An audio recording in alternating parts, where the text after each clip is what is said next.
अब एक दरमियान में टेलीफोन कॉल आज हुई है, स्टीव विटकॉफ यहां पर डिलीवर नहीं कर पा रहे अभी तक। पूरी कोशिश है उनकी कि ये किसी तरह सीज फायर, नेतन्याहू उसको शिकस्त तस्लीम कर ले, कुछ मतलब कुछ हो, कहीं से कोई कुछ तो मिले ना, क्योंकि ये जो जितने फौजी हैं साबिका, इन्होंने तो कह दिए कि हम हार गए और हमारी तो बका का मसला इन्होंने खत लिख दिए। अच्छा, अब यहाँ जो इशू है वो ये है कि ये, अब देखें ना BBC, hundreds of Israeli ex-officials appealed to Trump to help end Gaza war. Trump को खत लिख रहे हैं इजरायली ऑफिसर्स। अच्छा, इसमें अब इशू ये है कि जो स्टीव विटकॉफ है वो दो जगह इन्वॉल्व है। एक वो इन्वॉल्व है, बल्कि तीन जगह, एक वो ओमान में हुतीस के साथ, एक वो इन्वॉल्व यूक्रेन में, प्यूटिन ने उनको बड़े तरीके से, जहां वो 6 तारीख को पहुंच रहे हैं, और एक वो ये गजा और इसराइल के सीज फायर में उन्होंने सबको जबान दी हुई है। अब नेतन्याहू ने एक हफ्ते के दौरान दूसरी दफा एक टेलीफोन कॉल रिसीव की है तल अवीव में, और वो जो कॉल है वो की है प्रेसिडेंट प्यूटिन ने। अच्छा, प्रेसिडेंट प्यूटिन की जो कॉल इस मरहले में नेतन्याहू को हो रही है ना, वो बड़ी इंपॉर्टेंट है, इसलिए कि एक तो स्टीव विटकॉफ से वो क्या बात करेंगे, जैसे तुम आ रहे हो तो तुम क्या, अच्छा वो तो प्रेसिडेंट प्यूटिन ने जो करना है सो करना है, ठीक है, और वो न्यूक्लियर सबमरीन और ये वो छोड़ने में वो तो किंजर मिसाइल फेंके उन्होंने की पे, वो तो एक ज़रा भी पीछे नहीं हटेंगे। लेकिन इस वक्त जो बात असल है वो उन्होंने नेतन्याहू को फ़ोन जो है वो क्या कहा है, वो गजा और फ़लस्तीन से मुताल्लिक है, क्योंकि ये बात ध्यान में रखें कि जो पोस्ट असद सीरिया है वो दोबारा प्रेसिडेंट प्यूटिन और क्रेमलिन के साथ शुरू हो चुका है, बड़े अच्छे ताल्लुकात, तारतस एयरबेस और वो तारतस की जो सी पोर्ट है और वो सारा। लेकिन जो SDF देखें, उधर तो टर्की में तो वो PKK ने हथियार डाल दिए थे ना, अब्दुल्ला गुलान उसका हिस्सा बन गया था, लेकिन जो सीरिया में SDF थी जिसने अहमद शरा के साथ, वहां पर वो उनको फिर कोई फ्यूल कर रहा है दोबारा, और उसके नतीजे में सीरिया में कोई झड़पें हो रही हैं दोबारा, नॉर्थ सीरिया में। यानी अच्छा, अब ये प्रोवोक कर रहे हैं तैयब उर्दोगन को, क्योंकि तैयब उर्दोगन जो है वो जाहिर है कि उनका बड़ी क्लैरिटी ये सीरिया पे और रीजन में और आगे पीछे, तो वो कोई ज़्यादा सोचेंगे नहीं, उन्होंने आराम से, अगर ईरान नहीं कर सकता है तो बाकी मुल्कों ने तो देख लिया ना कि भाई कौन से F-35 और कौन सा थर्ड मिसाइल और क्या वेस्टर्न टेक्नोलॉजी। अच्छा, अब यहाँ जो है तो ये प्रेसिडेंट पुतिन की तरफ से एक मैसेज गया, और ये खुराक आज पाकिस्तान से भी चले गए हैं, पाकिस्तान से भी आज गजा में चले गए हैं, और वो अंदर एंटर हो गए हैं, वो बाहर कोई इंतजार तो नहीं करने का, अंदर चले गए, इमदाद चली गई है। अच्छा, इसी दौरान जो है वो एक जो मुल्क है, उस मुल्क में ने बड़ी ज़बरदस्त किस्म का उसके साथ फटा पेचा पड़ा है अमेरिका का, और वो पेचे पड़ा है कि बोल्सोनारो, जो जेयर बोल्सोनारो, मैं चंद देता हूँ उसके बाद बात करता। जेयर बोल्सोनारो जो है उनकी रिहाई का मुतालबा, उन्होंने प्रेसिडेंट ट्रम्प ने कहा था इसको रिहा किया जाए। ये ब्राज़ील के साबिक सदर हैं, ठीक है, और बोल्सोनारो जो हैं ये ब्राज़ील के साबिक सदर हैं, और इनको ट्रम्प बड़ा पसंद करते हैं। ट्रम्प इनको इसलिए पसंद करते हैं कि ये भी एक तो राइट विंग के हैं, दूसरा ये कि ये कोविड को नहीं मानते थे। तो प्रेसिडेंट ट्रम्प कहते थे कोई तो आदमी है जो कहता है कि मेरी तरह देखो, वो ये बार बार प्रेसिडेंट ट्रम्प उसको कहते थे कि वो देखो ब्राज़ील का जो बंदा है वो भी नहीं मानता कि कोविड कोई चीज़ है, मैं भी कहता हूँ कोविड कोई चीज़ नहीं है। तो ये जो कोविड कोई चीज़ नहीं है के ऊपर ये दोनों की दोस्ती हो गई बड़ी ज़बरदस्त। सही। अच्छा, उसके बाद ये हुआ, ये मैं आपको 22 स्लाइड दिखा दूँ ताकि बैकग्राउंड हो जाए, ठीक है ना। ये 22 ये जो है ये ब्राज़ील बोल्सोनारो और रिजेक्ट्स कोविड-19 शॉट, उन्होंने कहा मैं नहीं लगाऊंगा, वैक्सीन नहीं लगाऊंगा। ये 2020 में मास्क भी उतार के फेंक दिया था इन्होंने। ये प्रेसिडेंट ट्रम्प तो क्या बंदा है यार, ये क्या बंदा है ये, वो प्रेसिडेंट ट्रम्प ने फेंका, उन्होंने फेंका, वाह। उसके बाद ये जो गार्डियन है उस ज़माने का, ये मार्च तई, ये 21वीं स्लाइड, इन्होंने कहा कि ये तो एक मीडिया ट्रिक है, मीडिया का तमाशा, ये तो कोविड कोई चीज़ ही नहीं है। अच्छा, उसके बाद ये हुआ जी कि वो ये फार राइट के थे और ये स्ट्रॉन्ग मैन, और ये जो हैं ये जनाब गए प्रेसिडेंट, हम इलेक्शन हुआ, इलेक्शन से एक दिन पहले ही अमेरिका चले गए। इनके हामी जो थे, इलेक्शन का रिजल्ट आया तो उसमें जो इनके जो मद्दे मुकाबिल जो मौजूदा वहाँ के जो प्रेसिडेंट हैं लुला दे सिल्वा, वो जीत गए। वो जीत गए तो इनके हामियों ने वहाँ पर बिल्डिंग्स को आग लगानी शुरू कर दी, और बिल्डिंग्स को आग लगानी शुरू कर दी, हंगामे शुरू हो गए, सारा कुछ हो गया।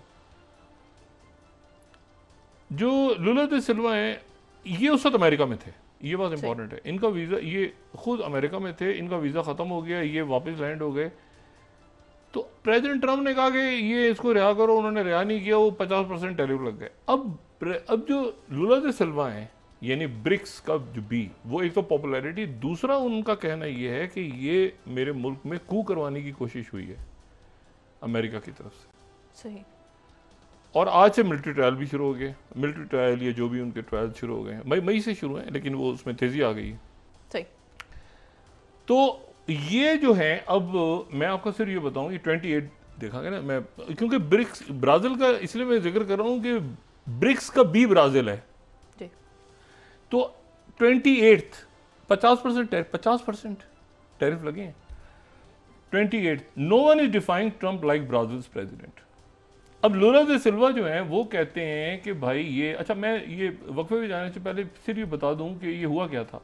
हुआ ये था कि रॉयटर्स 23 अगर हम दिखा सकें तेज़ी से, फिर ब्रेक पे जाते हैं।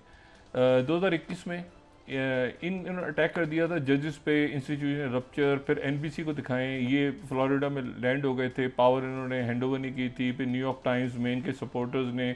कैपिटल को सीज करने की कोशिश की थी, फिर उसके बाद रॉयटर्स, ब्राज़ील की सुप्रीम कोर्ट ने इनको ट्रायल में कू के ऊपर, और फिर उसके बाद जो आज उन्होंने बात की है ना प्रेस टीवी ने और RT 27 और 29 में कोट कर रहा हूँ, वो कह रहे हैं कि Brazil won't forget US help stage of coup, कि भाई मेरा मुल्क है और यहाँ के लोगों ने फैसला किया है, तो आप कौन होते हैं कहने वाले कि अदालतें कुछ करेंगी या नहीं करेंगी ब्राज़ील, और नहीं करेंगी तो आप टैरिफ लगा रहे हैं। जी, ब्रेक के बाद तो ये पेचा पड़ा हुआ है इस वक्त इस बात का कि ये अगर, तो देखें गजा तो खुल गया ना, अब ये है कि अमेरिका के अंदर ये बात शुरू हो गई, ये खत लिख दिया गया कि फ़लस्तीनी रियासत को तस्लीम करें, और मेगा और डेमोक्रेट्स मिल रहे हैं, ये ज़हन में रखें, मेगा बेस और डेमोक्रेट्स मिल रहे हैं, और जेफरी, अच्छा, और इधर पूरा का पूरा ये जो अरब ममालिक और यूरोप ये निकल जाएगा हाथ से, और चाइना और ये सारा रशिया और बाकी दुनिया, अगर ये इन्होंने यूक्रेन का, और यूक्रेन की डेडलाइन दे दी जुम्मे की, और विद को पहुंच रहे हैं वहाँ बुध को, तो 2 दिन में क्या सीज़फायर होगी जो वक्त, और उधर से वो गजा सारा खुल गया है, और वो कह रहे हैं कि जी वो सीज़फायर, कौन सी सीज़फायर, वो देखिए ना उधर से वो अभी बच्चे भूख से मर रहे हैं, फायरिंग वायरिंग कर रहे हैं, मगर वो किसी वक्त भी जवाब में खोल देंगे, और ये एक प्रॉब्लम पैदा हो गई है उनके लिए। और वो बल्कि आज मैं वक्फे जाने से पहले आपको ये बताऊँगा, वो उनकी तरफ से ये मैसेज भी गया है कि मज़ीद यरगमाली उठाना हमारे लिए कोई प्रॉब्लम नहीं है, ये 20 को बचाओ। ये इनके फौजियों ने बात की, साबिका फौजियों ने, कि इस सिचुएशन में अगर हमास ने अटैक कर दिया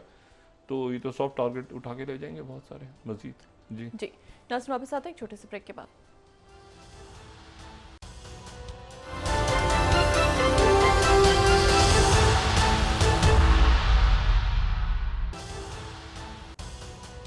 वेलकम बैक नाज़रीन। डॉक्टर साहब, हुकूमत की जानिब से नई आईनी तरमीम लाने की तजवीज़ भी ज़ेर गौर है, इस हवाले से दीगर जमातों और पीपल्स पार्टी से मुशावरत की जाएगी इस राय के मुताबिक?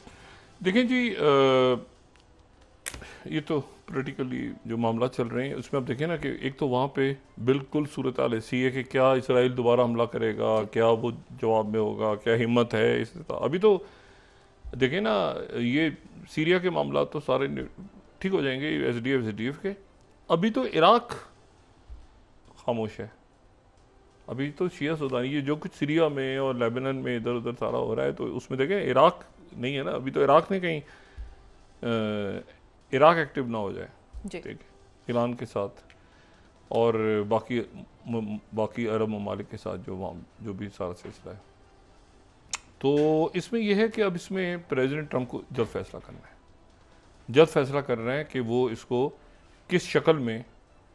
फ़लस्तीन की रियासत को आगे वो अनाउंसमेंट करते हैं।